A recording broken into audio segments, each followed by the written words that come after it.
Ada 10 cara berbuat baik kepada orang tua. 1, dilarang berbicara kasar. Suara tidak boleh lebih keras suara anak dari orang tua. Itu turun ayat khusus adab berbicara sama orang tua. Imma yablughanna indakal kibra ahaduhuma aw kilahuma fala taqul lahumā uff wala tanharhuma wa qul lahumā qaulan karima. Adab pertama, kewajiban pertama anak kepada orang tua, berbicara sopan santun kepada orang tua. Sekarang anak-anak kita mentang-mentang sekolahnya tinggi, bapaknya tidak ada sekolahnya, baca saja setengah mati, tidak menghargai orang tua. Sudah, tidak ada berkah hidup yang kau dapat apabila memperlakukan orang tua seperti itu. Bicaralah yang sopan. Meskipun kita sudah tinggi sekolah, meskipun kita sudah banyak duit, jangan sampai menyakiti perasaan ibu ketika berbicara. Adik-adik, tidak ada orang yang paling mencintai kita seperti cintanya ibu. Ini saya baru-baru lagi dapat kisah nyata dikirim ke saya. Bu, ada ibu, suami istri, 11 tahun tidak punya anak setelah menikah. Segala macam cara dia lakukan. Segala cara dokter dia datangi untuk bisa punya anak. Alhamdulillah di tahun ke-13 hamil. Hamil di tahun ke-13. Senang betul dia. Tapi apa yang terjadi ketika melahirkan? Kan ada 2 itu pilihan ibu. Berapa?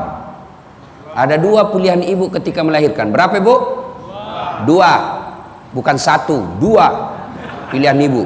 Apa itu? 1, setengah mati, 2, mati sekalian. Coba lihat itu ibu-ibu melahirkan. Maka saya biasa bilang, kalau ada suami yang kurang ajar sama istrinya, lihat itu istrinya ketika melahirkan. Lihat itu ibu-ibu ketika melahirkan. Nah, ibu ini ringkas kisah, setengah mati melahirkan, akhirnya ajal menjemput, meninggal dunia. Adik-adik, wajar ketika Allah mengharamkan anak yang durhaka sama orang tuanya tidak akan mendapat kebahagiaan dunia akhirat. Nah, coba lihat ibu-ibu kasihan, begitu cintanya sama anaknya. Anaknya yang cacat, justru yang cacat yang paling disayang. Tidak ada orang lahir anaknya tiba-tiba tidak ada telinganya satu, dia tempeleng. Kurang ngajar, 9 bulan kau siksa kau, saya tidak ada telingamu. Udah, justru yang cacat itu paling disayang anaknya. Dan jangan heran, banyak sekarang sarjana pengangguran, tinggi sekolahnya setengah mati cari kerja. Kenapa? Salah satu sebabnya waktu kuliah bodoh-bodohi orang tuanya. Kan coba lihat, cari di rumah-rumah Indonesia, biasanya satu rumah pasti ada sarjana pengangguran di situ. Salah satu sebabnya karena waktu kuliah bodoh-bodohi orang tuanya. Alasan pembayaran SPP, alasan uang kuliah, alasan beli buku, ternyata dibelikan pulsa ceweknya. Anak-anak sekarang coba kita lihat. Auzubillah min zalik, ya.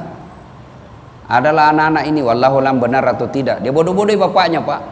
Bapaknya tidak tahu membaca, tinggal di kampung. Sebelum dia pergi sekolah ini anaknya di kota, pesanlah bapaknya. Nah, kalau ada duit kau perlukan, kau tidak usah kirim surat. Repot lagi saya pergi cari orang untuk baca. Jadi gimana caranya, Pak? Kau fotokopi saja itu, berapa kau butuhkan. Sampai di kota, dia fotokopi lawang 50.000 10 lembar. Wah, sudah. 1 minggu kemudian, uang 100.000 lagi dia fotokopi 10 lembar. Beberapa hari kemudian dia fotokopi lagi 20 lembar. Wah, bapaknya berpikir, kurang ajar ini anak. Mentang-mentang saya bodoh, dia bodoh-bodohi saya. Akhirnya apa? Dia pergi tukang fotokopi. Dia suruh fotokopi tinjunya. Toke-toke, tolong fotokopi. Sudah difotokopi, dia bilang, tolong tulis di bawahnya, aslinya menyusul. Adik-adik sekalian, nah, pertama, bicara yang sopan. Jangan pernah berbicara kasar kepada orang tua. Ya, Ustadz, orang tuaku tidak pernah ngurus saya. Orang tua saya tidak pernah nyekolahkan saya. Nenek saya yang sekolahkan saya. Orang tua saya tidak sholat. Orang tua saya pemabuk. Orang tua saya selingkuh. Apa saya tetap wajib berbuat baik kepadanya? Jawabannya, coba lihat itu Ibrahim alaihissalam. Ada yang tahu siapa namanya bapaknya Ibrahim? Siapa nama bapaknya Ibrahim alaihissalam? Siapa? Siapa? Tidak ada yang tahu. Tidak ada yang tahu. Saya kasih hadiah yang tahu. Masya Allah. Siapa namanya Pak? Azar. Ini anak muda ini cakep-cakep, tidak tahu namanya bapaknya Nabi Ibrahim alaihissalam. Azar. Azar ini penyembah berhala. Dia bikin patung berhala. Ketika Ibrahim mau lawan bapaknya, ditegur sama Allah. Ibrahim, kau sadar itu bapakmu itu, tapi dia nyembah berhala, dia produsennya nyembah berhala. Allah berfirman, bagaimanapun dia bapakmu, jangan kau ribut sama bapakmu, keluar kau dari kampungmu, jangan kau ribut sama orang tuamu. Coba. Maka tidak ada jalan kasar sama orang tua. Orang tua saya pemabuk, urusannya dengan Allah. Maka dalam Islam tidak ada istilah orang tua durhaka, tidak ada. Yang ada anak durhaka.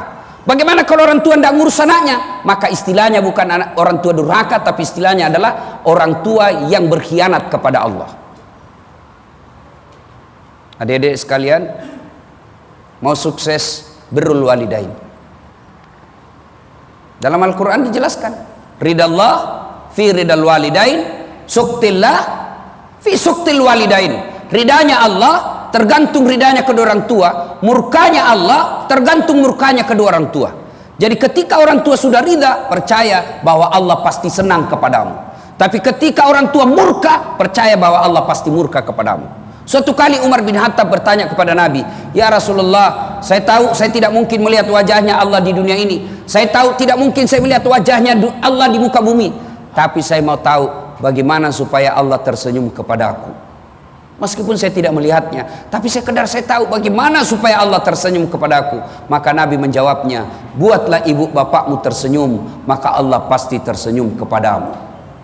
Meskipun bapak sudah tinggi sekolah, jangan pernah suara bapak lebih keras dari suara ibu.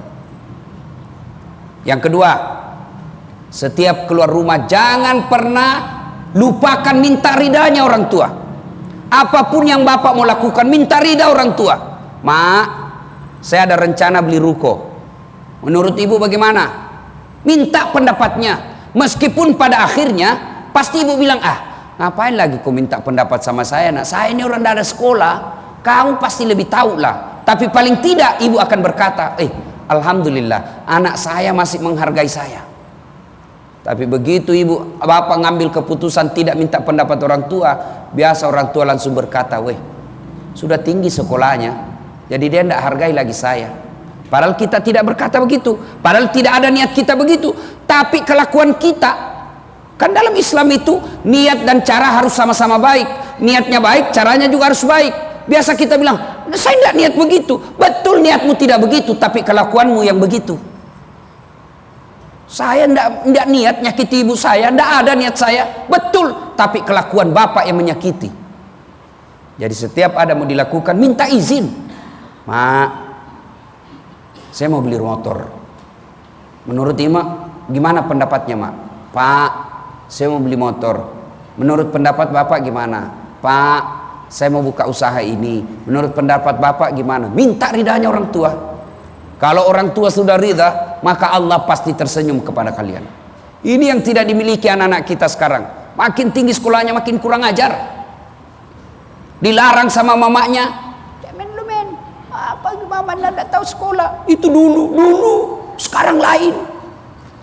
Dilarang jalan cowok-cowok, jangan kau boncengan. Itu kan dulu. Waktu bisa berganti, tapi etika, adab, akhlak tidak boleh bergeser. Saya bisa tahu orang pak dari boncengnya. Kalau cowok cewek boncengan, saya bisa tahu ini pacarnya atau bukan dari gaya duduknya. Kalau dia dibonceng begini, grab.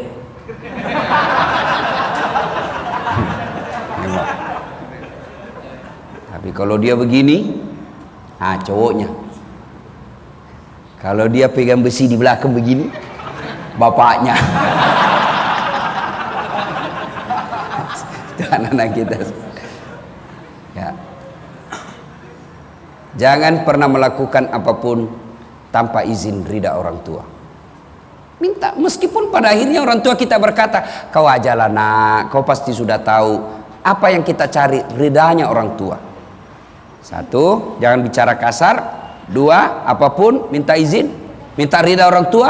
Yang ketiga, kalau kita masih serumah orang tua, jangan pernah keluar rumah tanpa izin orang tua. Ini yang sekarang mulai ditinggalkan anak-anak kita. Orang tua saya tidak di rumah Ustaz, ibu saya tidak dari rumah, saya mau keluar, telepon.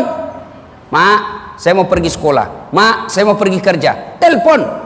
Meskipun bapak sudah tidak serumah, tidak ada salahnya. Dan itu bagian dari adab dan bagian dari ridha Allah. Misal sudah mau keluar kerja, telepon orang tua. Mak, sebentar lagi saya keluar roga, saya mau cari nafkah, doakan saya, Mak. Saya alhamdulillah, budaya dalam kehidupan saya, minimal 2 kali saya telepon orang tua saya dalam sehari. 2 kali. Saya tidak suka 1 kali, 2 kali saya, Pak. Ya. Yang pertama, ketika baru bangun, saya telepon, Mak, gimana kabar? Alhamdulillah, saya nak. Apa rencana hari ini? Tidak ada, di rumah saja. Alhamdulillah. Mau tidur lagi, saya telepon lagi, Mak, gimana hari ini? Alhamdulillah, seharian ini. Tapi jangan lupa, Mak, ya. Selalu saya pesankan sama mama saya, jangan lupa sebelum tidur maafkan seluruh dosa-dosanya anaknya, Mak, ya. Oh, tidak ada dosamu, nak. Semua kau belum minta maaf, sudah aku maafkan. Itu enaknya minta maaf sama orang tua. Itu enaknya minta maaf sama orang tua. Mak, oh tidak ada dosamu, nak. Kau belum minta maaf, saya sudah maafkan. Beda sama istri kita, Pak. Kita takut sama istri, tapi tidak takut sama orang tuanya. Kalau sama istrinya takut betul. Ada di sini takut sama istrinya? Ada? Berhentilah jadi laki-laki kalau kau takut sama istrinya. Kamu takut sama istri. Jadi Ustaz tidak takut sama istri? Enggak, cuma istriku lebih berani dari saya. Jadi coba ibu-ibu juga jangan intimidasi suami, Bu. Tidak ada bagusnya itu. Suaminya baru 1 jam keluar dia sudah menelpon. Di mana kau, Pak? Di kantor. Foto dulu baru kirim. Kayak tahanan kota. Tapi istriku suka ngamuk-ngamuk, Ustaz. Biar aja dia ngamuk. Dia pecahkan piring. Kalau dia pecahkan 1 piring, Pak, bapak pecahkan 1 lusin. Piring bisa dibeli. Harga diri sebagai suami tidak boleh diinjak-injak laki perempuan. Allahu Akbar. Ini bapak takut betul sama istrinya, sama ibunya tidak takut. Maka saya bilang sama istriku, boleh kau marah sama saya, boleh kau maki-maki saya, boleh kau lempar kepalaku, yang penting tidak dikena. Satu yang tidak boleh, jangan pernah kau lukai perasaan ibu saya. Belum tentu kita jodoh sampai akhir sampai saya meninggal. Belum tentu kita suami istri sampai meninggal. Tapi namanya orang tua, tidak ada bekas orang tua. Maka jangan pernah takut sama istri lalu berdurhaka sama ibunya. Jangan pernah coba-coba itu. Maka bapak-bapak, lebih baik sakit istri daripada ibu. Dan itu enaknya ibu, Pak. Bapak minta maaf sama ibu, selalu dia kata itu, kau belum minta maaf, nak, saya sudah maafkan kamu. Beda sama istri, Pak. Kita minta maaf, enggak dia maafkan. Sudah dijelaskan yang satu, muncul yang dua. Sudah dicualkan 2, muncul pertanyaan ketiga. Sudah clear semuanya, dia ulang lagi 4 tahun yang lalu. Ibu-ibu itu. Maka rumus menghadapi ibu-ibu, diam. Jadi kalau istri marah-marah di rumah, Pak, diam saja. Diam saja. Kalau perlu makan obat tidur. Karena pun kalau dijelaskan tidak masuk di akalnya mereka, Pak. Apalagi kalau dia bilang pokoknya, sudah diam saja, Pak. Tidak masuk di akalnya itu. Subhanallah, ibu kita beda, Pak. Beda istri. Kita kerja 5, 1 yang salah. Kalau istri, yang 1 dia persoalkan, Pak. Yang 4 dia lupa. Beda sama ibu. Dia suruh kita 5, 1 yang benar, 4 yang salah, yang 1-nya dinilai. Tidak apa-apa, nak, tidak apa-apa itu. Yang penting ada yang benar. Coba. Tapi kita takut sama istri daripada sama orang tua. Bagaimana hidup kita mau berkah? Tidak ada berkah bagi mereka yang durhaka sama orang tuanya. Percaya itu. Adik-adik sekalian, Bapak Ibu, ini fakta lagi yang saya pernah rasakan. Saya kan paling banyak orang curhat sama saya, Pak. Paling banyak orang curhat. Ada pengusaha tanah bumbu batu licin, Kalimantan Selatan, sukses, tiba-tiba bangkrut.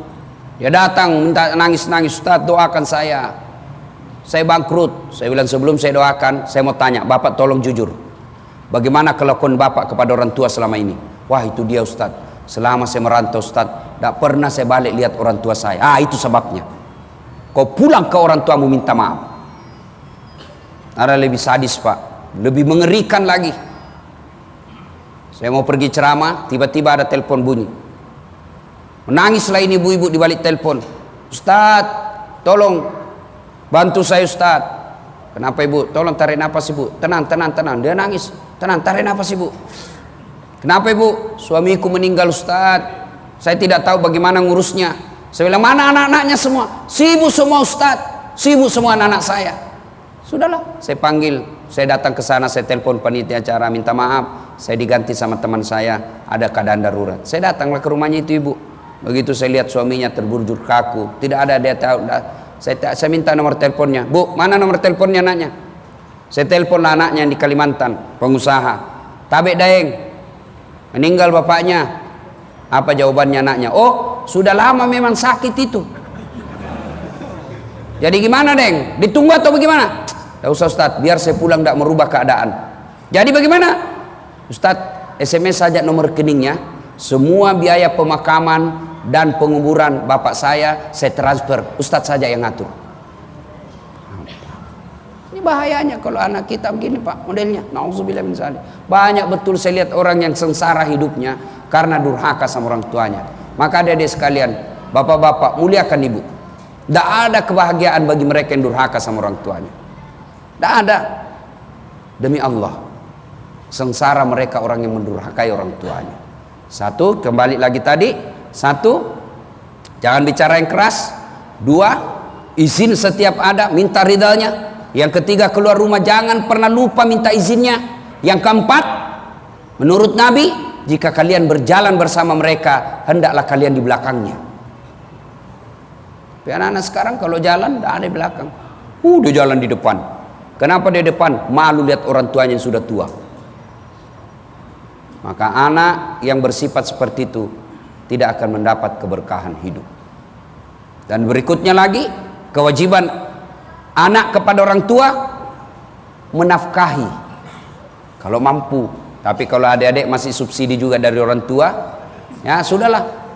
Bagaimana caranya? Kalau belum bisa membelikan AC orang tuanya, belum bisa membelikan kulkas orang tuanya, belum bisa membelikan mobil orang tuanya, maka bagaimana caranya membahagiakan orang tua? Jangan menyakiti perasaannya. Adik-adik mau menikah, jangan pernah tidak ridha sama orang tua. Banyak sekarang anak-anak jatuh cinta sama orang, jatuh cinta sama pacarnya, sama ceweknya, tidak minta ridha lagi sama orang tuanya. Ini kemarin saya ada polisi yang curhat sama saya.